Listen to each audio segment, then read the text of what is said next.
Two wildfires raging along the border between Lake and Mendocino counties doubled in size Sunday, forcing 10,000 people to flee homes in the path of the flames along Clear Lake and knocking out power to more than 40,000 people sweltering in triple-digit temperatures.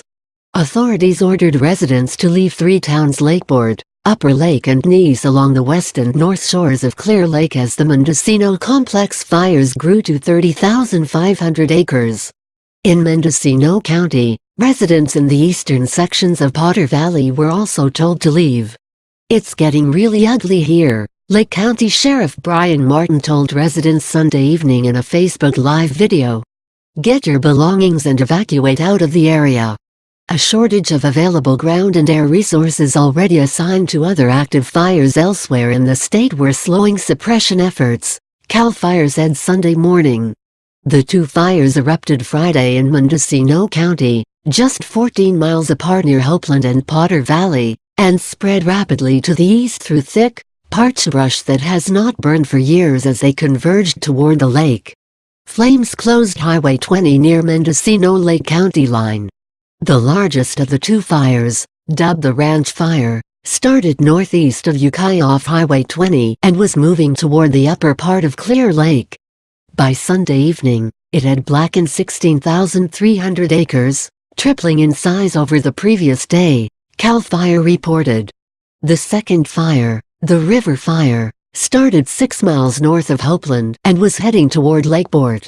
It grew more slowly, expanding to 14,200 acres as it chewed up 5,000 more acres over the previous day. The flames destroyed 4 homes and 1 outbuilding, CAL FIRE said. Firefighters labored in scorching temperatures to stop the fires from spreading by lighting back fires to clear brush and bulldozing fire lines, but winds pushed embers ahead and ignited spot fires. By the end of the day, only 5% of the fires had been contained. One bulldozer driver was injured Sunday, according to scanner reports. Authorities could not provide details, although the driver was conscious and appeared to have escaped without broken bones or lacerations, according to scanner reports. Weather conditions were expected to remain difficult for firefighters, with hot, dry winds forecast to return to the area today. "It's looking like breezy and hot conditions, unfortunately, which makes for challenging fire weather conditions, to say the least," said Tom Dang, meteorologist at the National Weather Service in Sacramento. An estimated 10,000 Lake County residents were ordered to leave their homes on Sunday as the fires moved closer toward Clear Lake, Martin said. "The air is thick with smoke," Martin said in a phone interview on Sunday. "From where I'm standing on Clear Lake's west shore, you can't see the opposite shoreline." State Senator Mike McGuire, whose district encompasses Lake and Mendocino counties, said 150 fire engines from neighboring states are being sent to help with the Mendocino Complex fires and other fires across the state. He urged residents to obey evacuation orders. "Now is the time to get out," McGuire said. This fire exploded this afternoon. Most popular stories live map. See the River and Ranch fires of Mendocino/Lake counties in real time. Mendocino Complex fires prompt new evacuations. Extreme fire behavior as Mendocino blazes threaten Lake County communities. Mendocino Complex fires forced 10,000 to flee. Woman's truck killed after stepping into Highway 101 traffic. About 42,000 customers in the Mendocino Lake County region lost power around 2:30 p.m. Sunday and remained in the dark into the evening after the fire damaged 2 transmission lines near Upper Lake. PG&E crews were attempting to transfer power to a 3rd transmission line in the area, PG&E spokesman Jeff Smith said. "You have to make sure that it can safely maintain the load," Smith said. "You're essentially putting the load that you would handle on 3 transmissions onto 1. It was the second major power outage in the region over the weekend. On Saturday, about 53,000 people lost power, which was restored early Sunday morning. Lakeport advancing flames on the rugged eastern flank of Cow Mountain glowed above Lakeport on Saturday night from one of 2 fires that erupted Friday afternoon in Mendocino County and burned across 14,000 acres into Lake County. threatening communities along Clear Lake's northwestern shore. As people there fled their homes, to the southeast, a 150-acre wildfire destroyed at least 6 structures in a rural community along Lake Berryessa's south shore in Napa County, drawing significant air support from California's firefighting force, taxed by 14 major fires burning across the state, including a deadly 84,000-acre fire in Shasta County. On Saturday night, Governor Jerry Brown declared a state of emergency in Lake, Mendocino and Napa counties. The river and ranch fires ignited 14 miles apart Friday in Mendocino County near Hopeland and Potter Valley, respectively, and each pushed eastward into Lake County on Saturday, displacing about 3,000 people across the 2 counties. The evacuations included blocks within Lakeport city limits and the outskirts of the county seat. Sutter Lakeside Hospital in Lakeport evacuated its 13 patients to other facilities. Overnight, wildland firefighters hoped to gain a foothold around the blazes, each just 5% contained. They burned through rugged terrain with thick, dry brush. Some of the affected areas had not burned for years. Lake County Sheriff Brian Martin said the river and ranch fires, which CAL FIRE is calling the Mendocino Complex fire, pose significant threats to residents in western Lake County. He has deployed law enforcement officers to patrol evacuated areas throughout the night and be on guard to help usher more people to safety if needed. Late Saturday, electricity was knocked out or cut across Mendocino and Lake counties, affecting tens of thousands of people. These communities are absolutely in danger. These evacuation orders are dead serious, said Martin, who sent his own family out of the area to safety. Teams of firefighters were preparing to defend homes on Lakeport's western outskirts should the 9,000-acre river fire burn into Lakeport, the most populated area threatened by the fire. Lakeport Fire Protection District Chief Doug Hutchison, who was stationed with several crews in the Parkside subdivision, said they didn't have enough resources to attack the fire, which was heading slowly down Cow Mountain through the Scotts Creek drainage, but they were ready to defend the houses. Down the street from the fire crews, Mike Conser, 47, had returned to the subdivision to get a few more valuables and to let his chickens out of the pen to let them go where they need to go. Conser said he hoped a large clearing between his neighborhood and the fire would provide a fire break. But then again, look what happened to Santa Rosa, Conser said, referring to October's Tubbs fire that burned from Calistoga into Santa Rosa. I never would have thought that would have happened in Santa Rosa.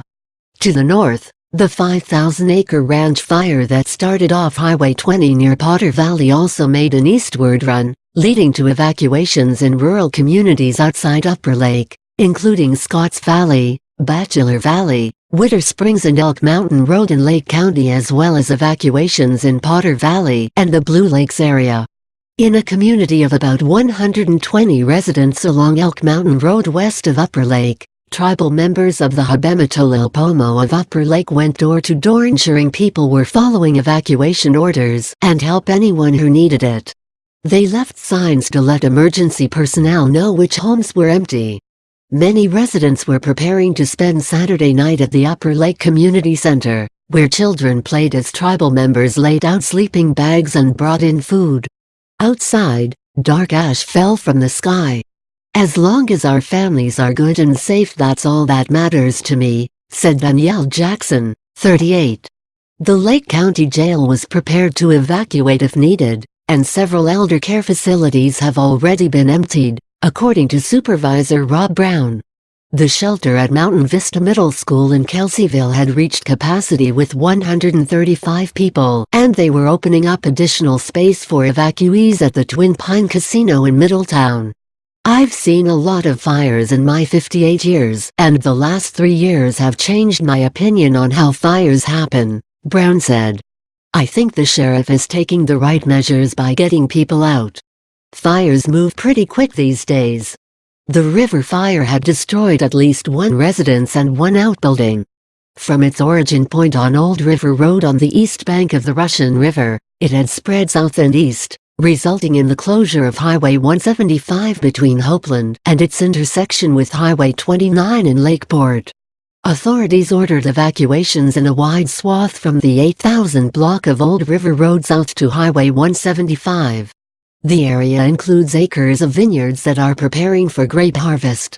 Fetzer Vineyard stopped its bottling line at 3:30 p.m. Friday and sent its approximately 200 employees home shortly thereafter, said Cindy DeVries, Chief Operating Officer for Fetzer. The blaze threatened 300 structures, including the UC Berkeley Hopeland Research and Extension Center and the Hopeland Roncaria and the tribe's Shokawa Casino off Highway 175. The casino has been closed since 8 p.m. Friday, said Abel Solano, security manager for the casino. It's extreme fire behavior, said CAL FIRE spokeswoman Tricia Austin of the River Fire. At the Hopeland Farms gas station, Lakeport residents Kelly and Shane Boss watched an ominous massive plume of smoke growing over a charred cow mountain. With Highway 175 closed, the couple were debating what to do and calling friends and family in Lakeport to make sure all were safe and getting out. I think we better stay far away from it, said Kelly Boss, who has lived in Lakeport for 23 years. At the gas pump, Loretta Bernards, 50, of Redwood Valley said the dark plumes of smoke clouding the skies were causing flashbacks for people like her who evacuated during the October firestorm. The 2017 Redwood Valley fire killed 9 people and burned hundreds of homes. Bernard said she's been calling friends in the evacuation areas and urging them to leave and offering to house them. You can't outrun a fire, you just have to evacuate, Bernard said. Back over the mountain in Lakeport, at the Clar Lake Club Saloon and Sports Bar on Main Street, owner Lorna Higdon said her bar was about half full Saturday afternoon as customers were glued to social media updates to see if they were going to be required to evacuate from the city of 5,000 residents. The customers are making their plans if they have to leave, Higdon said. Gas stations were more crowded than usual, she added. The Lake County has suffered through numerous wildfires in recent years. Lakeport has not been affected. Martin, the sheriff, said they had been bracing for fire on the western side of the county. You never like to see this in your own community, Martin said. I grew up in Lakeport, seeing it come down the mountain toward the city that meets the definition of hitting close to home. Firefighting resources in Mendocino and Lake counties nearly doubled Saturday, including 817 personnel, 27 hand crews, 22 dozers and 6 helicopters. Santa Rosa Assistant Fire Marshal Paul Lowenthal said CAL FIRE's largest air tankers had also been flying over the area Saturday and making fire retardant drops wherever possible given some areas of poor visibility. The Lake County side is absolutely inundated in smoke, Lowenthal said. 7 firefighters have been injured battling the blazes, CAL FIRE said early Saturday, with 4 of them treated for heat-related illness. 54 miles to the southeast, in Napa County, John Ehrenfeld had been smelling smoke from the Lake and Mendocino County fires, but sometime after 4 p.m. the stench drew him outside and he saw a wall of flames and thick black smoke pouring from a hill east of his home in the Berryessa Highlands, an unincorporated community of about 200 homes on Lake Berryessa's south shore. I ran up the hill to see what help we could be and we saw 2 homes on fire, completely engulfed, Ehrenfeld said. By nightfall, authorities reopened roads in the community and the fire was at 150 acres and 10% contained. We basically have the same strategy for every fire, heavy ground and air resources just to give it the most aggressive attack possible, and this was no different, CAL FIRE Division Chief Mike Wilson said. They added a lot of resources early on because it's so heavily populated.